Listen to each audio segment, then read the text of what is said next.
이렇게 내정이 되신 거를 축하를 드립니다. 그런데 제가 같은 여성으로서 지금 이제 여기 우리 여야 의원님들께서 굉장히 다른 때하고 다르게 우리 여성에 대해서 굉장히 페이버러블 하시다. 그런 거를 제가 느꼈습니다.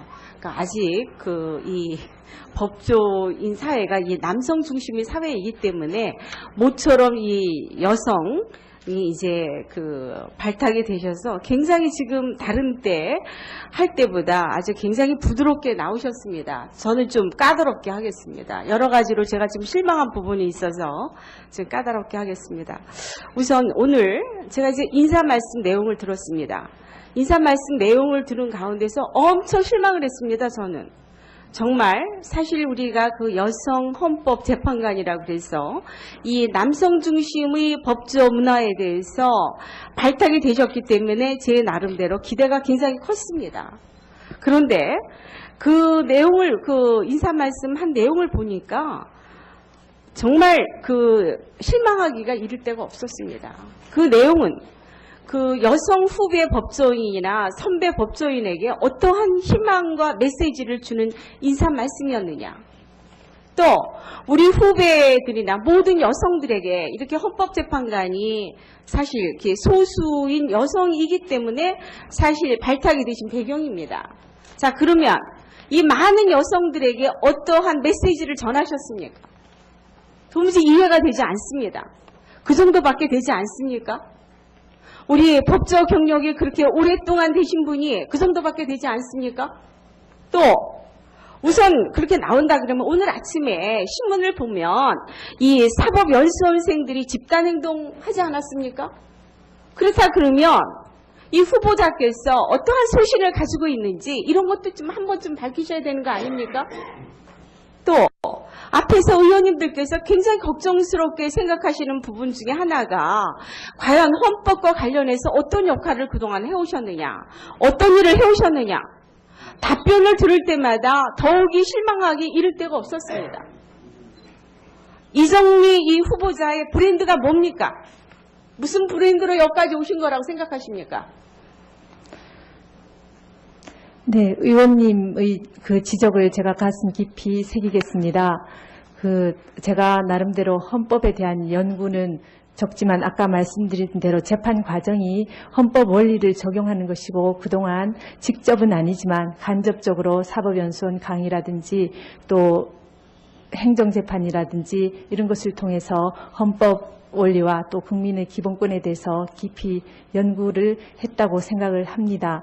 그리고 여성에 대해서는 인사 말씀에 제가 그것을 직접적으로 넣지 못한 부분은 있는 것 같습니다. 그렇지만 여성이라는 것이 꼭 내가 어떻게 하겠다라는 것보다는 제가 헌법재판관 후보자가 된 것으로만으로도 여성들에게는 어떤 상당히 고무적인 일이 아닌가 싶고 앞으로 답변을요 짧게 해주시는데 지금 그런 고무적인 거 여성의 대표성 때문에 지금 오셨다. 이게 큰 장점이 아닙니다. 이제 완전히 경쟁사에 돌입했습니다. 자, 그러면 남성 법조인하고 경쟁을 해서 이겨야지 여성 몫으로 왔기 때문에 안이하게 여성 헌법재판관의 역할을 한다. 이거는 이제는 시대에 아주 굉장히 전 근대적인 사고입니다. 전혀 이해가 되지 않는 그런 사고를 가지고 우리 이정미 후보자가 가지고 계신다는 겁니다. 지금 얼마나 많이 바뀌는지 모릅니다. 하루가 다르게 정부가 바뀌어 가고 있고 하루가 다르게 굉장한 경쟁력을 가지고 있습니다. 최근에 여성들이 특히 법대에 다니는 학생들이나 또는 로스쿨에 다니는 학생들을 보면 굉장히 역동적입니다. 우리 이정미 후보자 같은 그런 사고를 가지고 있는 그런 대학 학생이나 또는 로스쿨에 다니는 학생을 제가 본 적이 없습니다. 그래가지고 어떻게 후배 여성을 지도합니까? 이해가 되지 않습니다. 첫 번째 이 부분에 대해서 나중에 서면으로 본인의 비전을 좀 한번 정리해서 제시해 주시기 바랍니다. 그 다음에 이제 두 번째, 지금 이제 앞에서 사실 이제 부동산 관련해서 이제 도덕성 문제를 이제 많이 지적을 하셨는데, 저 또한 이것을 그냥 넘어가기가 굉장히 어려운 것 같습니다. 우선, 저도 교수 출신이지만 이렇게 그 남편 되시는 분처럼 이렇게 교수들이 부동산에 투기를 하는 분 없습니다. 심지어는 부동산 임대업까지 하셨죠? 그 사업자 등록까지 취득을 했습니다. 부동산 임대업 사업자 취득이라고 하는 것은 단순히 취득의 문제가 있는 것이 아니라 사립학교 교원이라고 하는 사람들은 사립학교법 제55조 규정에 따라서 국가공무원법 제64조와 교육공무원 제19조하고 똑같이 적용을 받고 있습니다. 할 수가 없습니다. 그래서 교수가 어떻게 투잡스를 할 수가 있습니까? 저도 같이 직장 생활을 하는 여성으로서 예를 들어서 이 공직에 나오려고 그러는 사람은 또 평상시 제가 학교 교수를 하면서도 혹시 남편이 이상한 일을 하지 않나, 또 주변의 친인척들이 뭐 이상한 얘기를 하지 않나, 그래서 가끔 혹시 남편한테 혹시 뭐 요즘 부동산 뭐 사고 있는 거 있으면 꼭 얘기해달라, 항상 그거를 체크하고 또 체크합니다. 그 다음에 이제 나중에 오후에도 제가 질의를 드리겠지만 무슨 뭐 도우미 아줌마 때문에 자기가 내야 될 돈을 제대로 못 낸다? 있을 수 없는 일입니다. 사실 여성이 직장 생활을 한다는 것은 슈퍼우먼 아니면 할 수가 없어요. 남성보다 훨씬 부지런하고 역동적이고 그 다음에 남편 관리뿐만 아니라 그 주변의 친인척, 친정집, 시집 다 관리를 해야 됩니다. 그래서 누구보다도 슈퍼우먼의 어떤 자질을 갖지 않으면 도저히 할 수 없다, 저는 이렇게 보고 있습니다. 그것뿐만 아니라 이게 교수가 이렇게 부동산 임대업까지 하는 분은 제가 저희 찾아볼 수 없었고, 그 다음에 굉장히 이 공직재산 신고를 보니까 2001년, 2004년, 2005년에 삼풍 아파트를 어떻게 3천만 원에 임대를 했습니까? 그리고 그게 3천만 원에 하고 그 다음에 가면 이게 2억 1천만 원, 2억 4천만 원으로 재계약을 하게 됩니다. 도대체 이게 뭡니까? 이게 허위 신고하신 거죠. 3천만 원의 임대보증금을 받고 월세를 받으신 거 아닙니까? 제가 그렇게 알고 있습니다. 의원님 말씀처럼. 근데 왜 기록을 안 했습니까? 그거는 제가 오래돼서 기억은 나지 않지만. 그렇게 말씀하시지 말고 여태까지 지금 말씀하신 걸 보면 이게 남편이 했기 때문에 잘 모릅니다. 그 다음에 이 가정의 도우미가 했기 때문에 제가 뭐 모릅니다. 그렇게 답변하셔가지고 그렇게 무책임한 답변을 하셔가지고 나중에 어떻게 헌법재판관을 할 수 있습니까? 아니 소신껏 답변을 해도 지금 될까 말까. 제가 만난 여성분들은 그렇게 그런 흐릿한 답변하시는 건 한 번도 본 적이 없습니다. 이따 오후에 질의 다시 하겠습니다. 예, 수고하셨습니다. 다음은 지하고 그다음에 재산 변동 공직자 그 재산 변동 사항 신고서하고 전부 다 다르게 기입이 됐다. 그래서 알아보시라 이랬는데 어떻게 됐습니까? 그래서 저희가 좀 더 확인을 해봐야 되겠지만 지금 저희들이 그 쉬는 시간 동안 잠깐 동안 이제 한번 확인을 해봤습니다. 그래서 공직자 재산 등록이 2002년도까지는 수기로 작성하게 되어 있다가 2003년부터 전산으로 이렇게 재산 신고를 이렇게 하게 되었나 봅니다. 그때 주소는 이렇게 종전주소지와 자동으로 연결되도록 해서 종전주소지가 자동으로 기재되는 이런 방식으로 된 것 같다고 합니다. 그래서 그러시면요, 그렇게 말씀하시는데 그러시면 전혀 더욱더 맞지 않습니다. 자꾸만 변명하려고 그러지 마시고요. 그 전 주소는 경기도 성남으로 되어 있습니다. 근데 지금 여기는 서초구 반포로 되어 있어요. 그렇다 그러면 전 주소로 되어 있다 그러면 어떻게 되어 있냐면 경기도 성남시 분당구 서현동으로 되어 있어야 합니다. 그렇게 되어 있지 않고 울산 광역시에 분명히 여기 보세요. 그 후보자가 제출한 겁니다. 울산 광역시 남구 흑동 그 기간에 2002년 8월 17일 날 전입을 하셔서 2004년 2월 23일 날 전출을 하셨습니다. 그리고 그 재산 변동 사항 신고서를 보면 전부 다 어떻게 기입을 하셨냐면 전부 다 서초구 반포동으로 되어 있고 전부 다 다르게 기입을 하셨어요. 그러니까 이게 그 법조인이라고 하는 것은 법과 원칙에 준해서 이게 언행을 맞게 해야 되는데 지금 전혀 이게 되지 않습니다. 그래서 이 부분에 대해서는 본인이 그 어떠한 이유라도 이게 지금 해명이 되지 않는 것 같습니다. 그래서 그 부분에 대해서 지금 이 내용을 지금 국민들이 보고 있으니까 한번 멘트를 한번 좀 하십시오. 제가 법원 자료를 더 자세히 살펴봐야 될 것 같습니다만은 제 기억으로는 2003년 1월 28일은 반포동 그 60의 4 여기와 전혀 관계가 없는 곳이고 여기는 저희가 95년 정도에 저희가 전세를 살았던 곳인 것 같습니다. 95년, 6년, 7년 그경에 전세를 살았던 곳인 것 같은데 이 주소를 제가 재산신고서에 기재할 이유가 아무것도 없습니다. 그 거의 7, 8년 전의 주소를 제가 여기에 그 주소 자체도 그 당시에 이 주소를 기억하고 있지도 않았을 것 같고 그걸 기억해서 그런데 여기에 저희도 어렵지 않나 재산신고를 안 싶습니다. 하는 사람이 어디 있습니까? 다 하는데 아까도 말씀드린 것처럼 본인의 주민등록지가 바뀌게 되면 주민등록 초본을 제출을 하도록 되어 있습니다. 그게 의무조항입니다. 그러니까 어떻게 보면 의무조항조차도 제대로 지금 못하고 계시다는 겁니다. 네, 그 부분은 제가 다시 한번 확인해서 말씀드리도록 하겠습니다. 무슨 여기 이렇게 제가 확인을 했는데 그 부분이 잘못됐음을 시인하십시오. 근데 이 부분은 제가 다른 부분에 있어서 제가 잘못한 부분이 있다면 지적하시면 제가 그것을 시인하겠지만 이 부분은 아니 여기 서류가 있지 않습니까? 보면 다 가지고 있어요? 한번 가져가서 확인하세요. 이거 가져가서 확인하세요. 여기 누가 서류 준비하시는 분 안 계세요?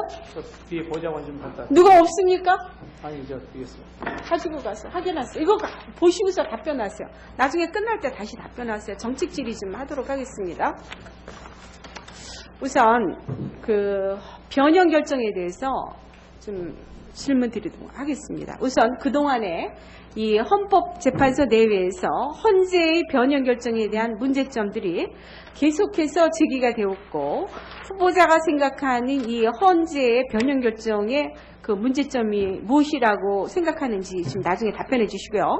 그 다음에 그와 관련해서 그 야간 5개 집회 금지에 관한 2009년의 헌법 불합치 결정에 따라서 이 규정을 위반해서 형사 기소된 국민들에 대한 판결에 있어서 유무죄가 일선 법원마다 달라서 문제가 되고 있는데 법원뿐만 아니라 검찰 역시 1심 계류 중인 사건은 공소 취하하고 2심부터는 공소 취소가 되지 않아 무죄 판결을 기다려야 되는 그런 상황인 것으로 알고 있습니다.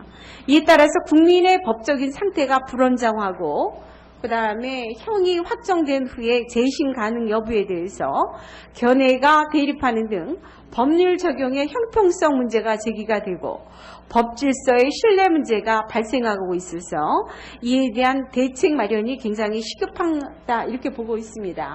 이에 대해서 후보자는 어떠한 보관을 좀 대강 마련하고 계시는지요? 그 변형 결정에 대해서는 그 변형 결정을 헌재에서 과연 할 수 있는지 하는 문제가 우선 있는 것 같고요. 그 변형 결정의 기속력을 인정할 것인가 하는 문제가 또 있는 것 같습니다.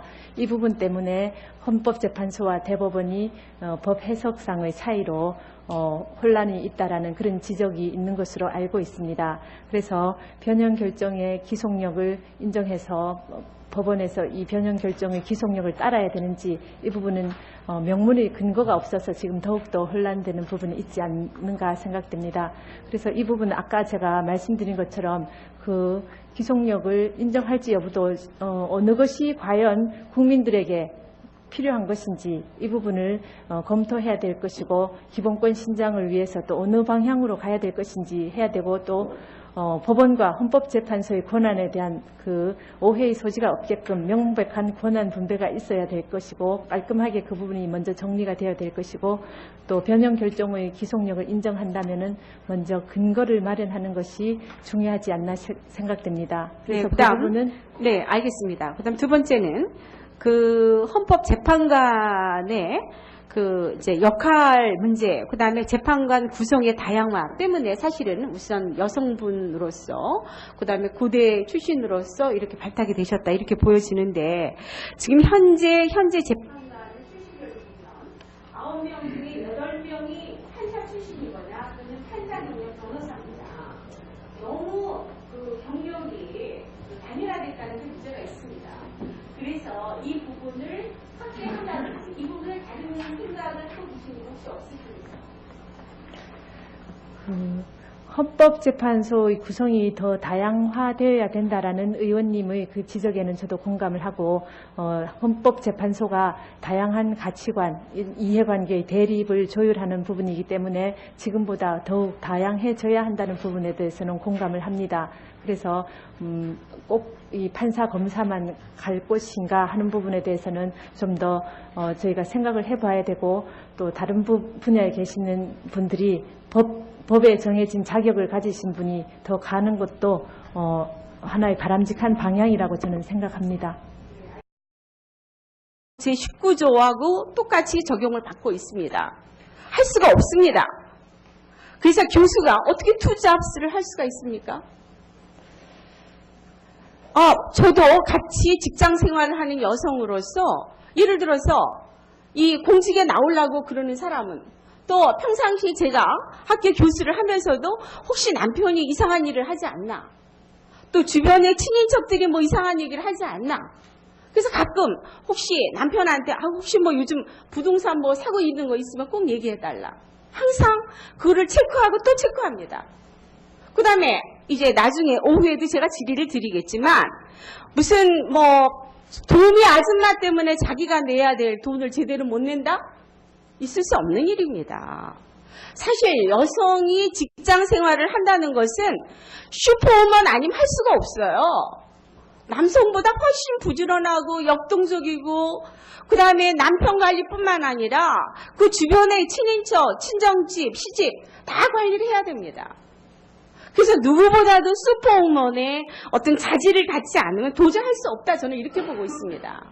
그것뿐만 아니라 이게 교수가 이렇게 부동산 임대업까지 하는 분은 제가 저희 찾아볼 수 없었고, 그다음 최근에 그 여성들이 특히 법대에 다니는 학생들이나 또는 로스쿨에 다니는 학생들을 보면 굉장히 역동적입니다.